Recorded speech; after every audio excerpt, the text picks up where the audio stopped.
Olá pessoal, meu nome é Jefferson Carlos e esse é o Projeto Logos contando quem foi.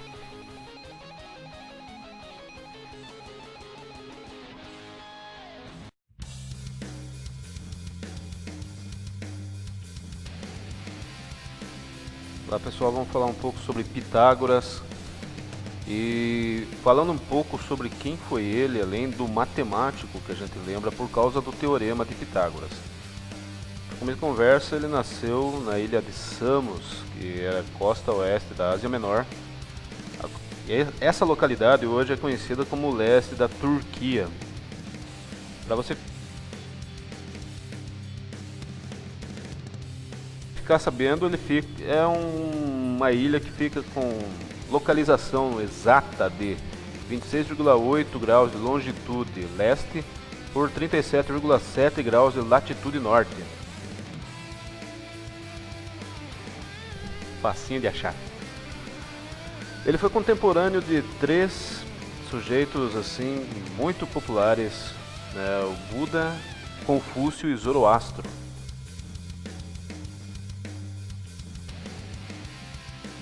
Muito embora ele seja contemporâneo, não era muito fácil dele ir se encontrar com esses caras, né? De acordo com as informações do Google Maps, se ele quisesse dar um pulinho da ilha de Samos até o Nepal, que é onde nasceu e viveu o Buda, né? Aí ele teria que deslocar-se durante um dia e 1 hora de voo, né?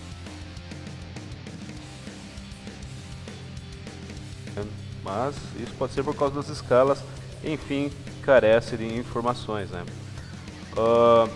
Se ele quisesse levar um papo com Zoroastro no Irã, ele teria que rodar 45 horas de carro.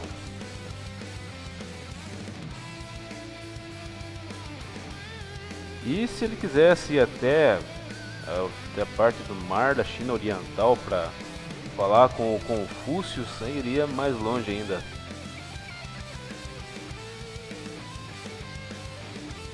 Do que o Nepal, que é onde vivia o Buda, né?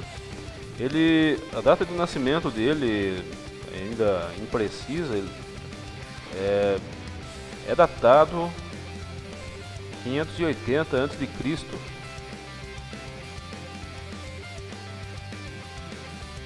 Isso foi 6 anos depois que o profeta Jeremias foi morto apedrejado no Egito. E Jeremias, lembrando que é o segundo maior livro profético do Antigo Testamento. O Pitágoras, ele ainda foi contemporâneo de um filósofo chamado Xenófanes. E esse Xenófanes, ele não acreditava naquilo que a maioria dos gregos acreditava, que era um politeísmo com deuses antropomorfos. Ele tinha uma ideia muito diversa daquela que era aceita na época. E ele acreditava que existia um único Deus, ele era praticamente um monoteísta. E acreditava que existia um que era maior entre todos os deuses. Bom, o Pitágoras ele foi um grande matemático, isso a gente já tem conhecimento. Rola muita piada que como ele não tinha PlayStation em casa, ele passava todas as tardes fazendo A ao quadrado mais B ao quadrado igual a C ao quadrado.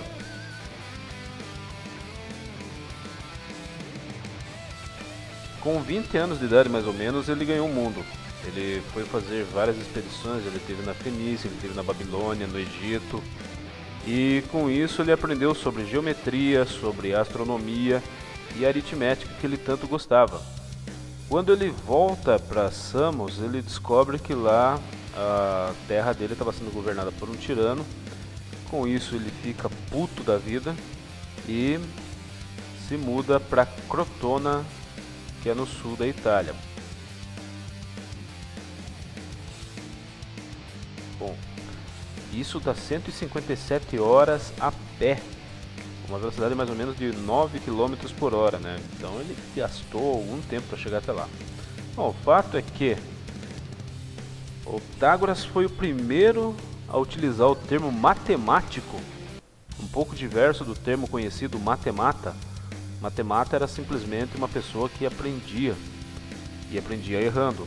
O matemático ele é capaz, a partir de deduções lógicas, poder chegar ao acerto. né? Não necessariamente errando para acertar, para aprender. Então a aprendizagem parte de deduções lógicas e de conceitos. Ele também foi o primeiro a erguer o cabeção dele para o céu e perceber que a Terra era parte de um todo, de um universo inteiro, e que esse universo, em unidade com a Terra, estava em harmonia. Daí a palavra cosmos, que significa harmonia, utilizada pela primeira vez também por Pitágoras. Bom, a comunidade pitagórica, como foi chamada a primeira escola que ele fundou quando chegou em Crotona, era um grupo de poucas pessoas, uma sociedade semi-secreta. Eles não tinham um estilo de vida muito parecido com os dos demais italianos. Dentro daquela cultura, daquele centro cultural, Pitágoras era alguém que estava ali quietinho na dele,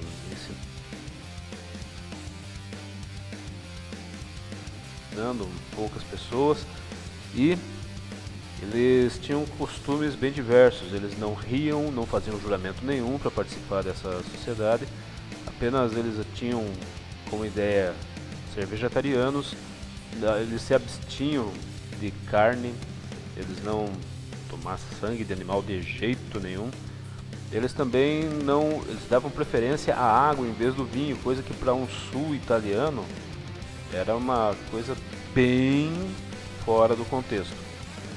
Agora, se você pensa que Pitágoras e os alunos dele, os discípulos dele, viviam só de cálculo, mais cálculo e outro cálculo, e entre um cálculo e outro faziam mais cálculo, está enganado.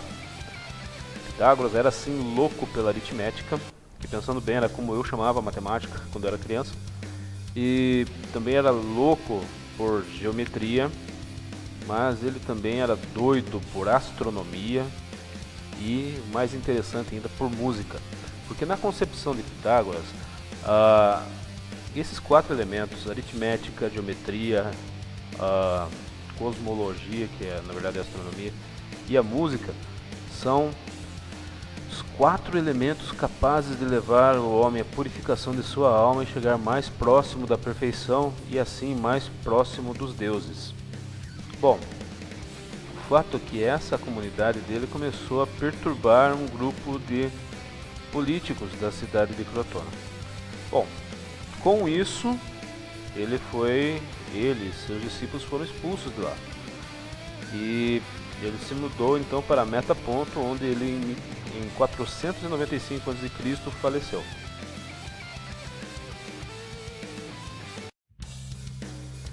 Muito embora ele tenha falecido nessa época, ele deixou um legado muito grande. Foi Pitágoras quem pela primeira vez usou o termo filosofia, ao contrário dos filósofos gregos que queriam ser sofistas, sábios. Ele não tinha essa presunção. Nas jornadas que ele fez durante a sua mocidade, ele teve contato com várias culturas orientais e ele acreditava que o ser humano era um ente matemático, que o universo era composto de números, tudo era números. E os discípulos dele também acreditavam nisso. Foi ele que pela primeira vez percebeu que existia uma relação numérica e ordenada para os tempos de plantio e de colheita, a gestação de uma mulher, os tempos, as estações do ano, as fases da lua. Isso ele colocou assim uma regra ordenada, e ele se preocupou principalmente com a matemática pura, não com a matemática aplicada que os fenícios e babilônios já utilizavam para fazer os seus cálculos de contabilidade.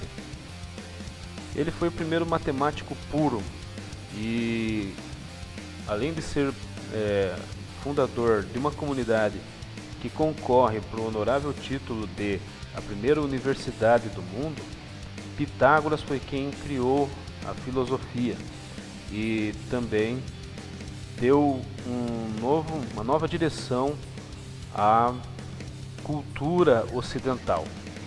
Pitágoras foi quem mudou o modo de pensar de muitos europeus do seu tempo. Tanto que Platão e Aristóteles citam Pitágoras como uma referência. E Nesse jeito, você sempre vai lembrar, nesse sentido você vai lembrar que Pitágoras foi muito mais do que o homem que inventou a teoria dos quadrados do cateto igual ao quadrado da hipotenusa. Gente, se vocês gostaram, por favor, clique no gostei, clica no joinha aí, divulguem para os seus amigos, isso ajuda bastante o canal. E deixem comentários do que vocês gostariam que a gente falasse dentro do Projeto Logos, para saber quem foi. Um grande abraço, fiquem com Deus e clique no joinha.